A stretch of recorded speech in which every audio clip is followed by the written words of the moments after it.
Picture yourself driving down 295 at 70 miles an hour.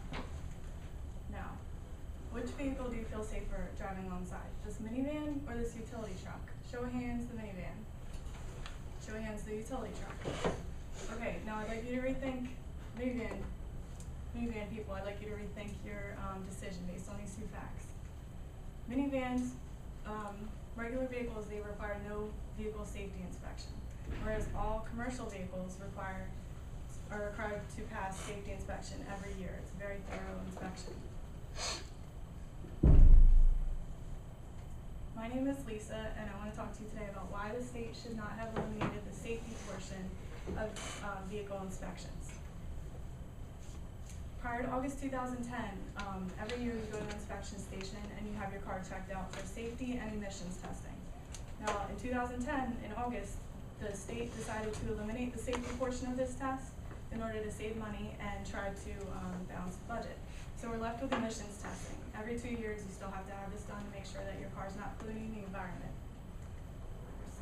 During this time, I was actually working at an auto repair shop for, I was there for about almost 6 years, and I worked in the office between the customer and the mechanics. So I saw what came in the door, and I heard what the mechanics had to say about it, and they were very concerned about this change and about the safety of everyone on the road.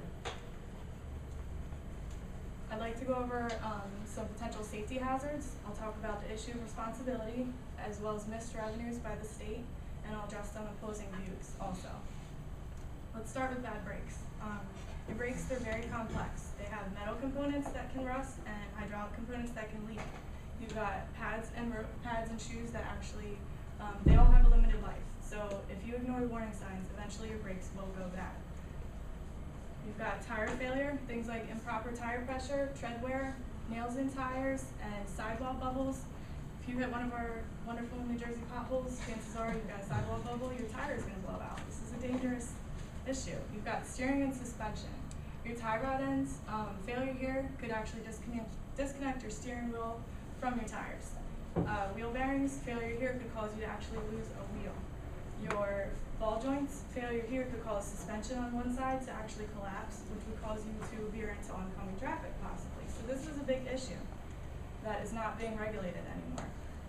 Responsibility, the next issue. The public shouldn't be granted discretion to take care of their vehicles and make sure they're safe for one another. Examples of why are that a lot of elderly drivers, they might not hear the brakes squealing. They might miss these warning signs. You've got new drivers unaware of maintenance required because they're just happy they have a set of keys. You've got drivers attempting repairs. This is great, but sometimes this doesn't turn out so well. And then you've got drivers avoiding repairs. It's a bad economy. People are going to try to save money. They're going to push off these repairs.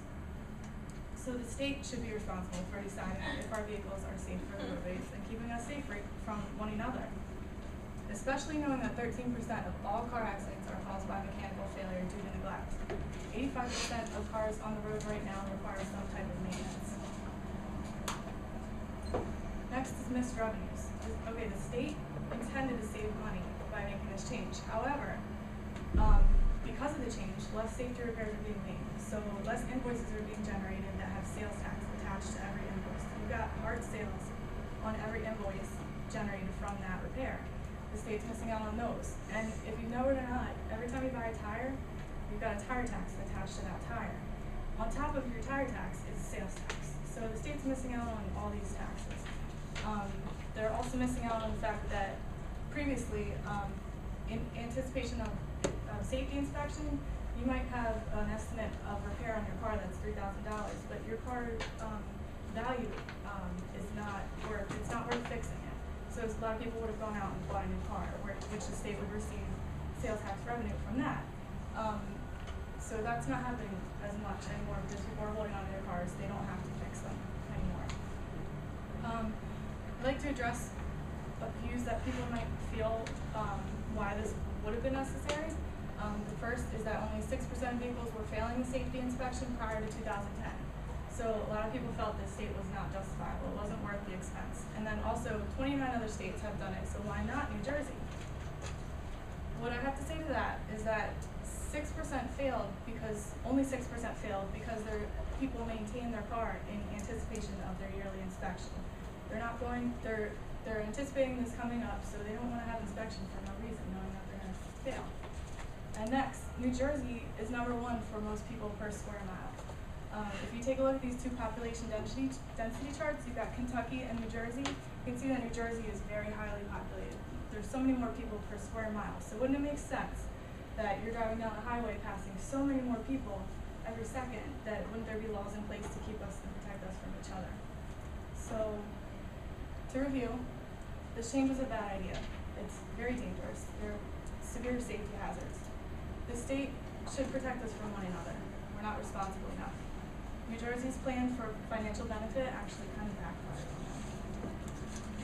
And I'd like to leave you with a final thought, that you can be responsible enough not to drink and drive, but others on the road may not be. Just like you can be responsible to repair your vehicle, but others may not. So be safe and be cautious and drive safe.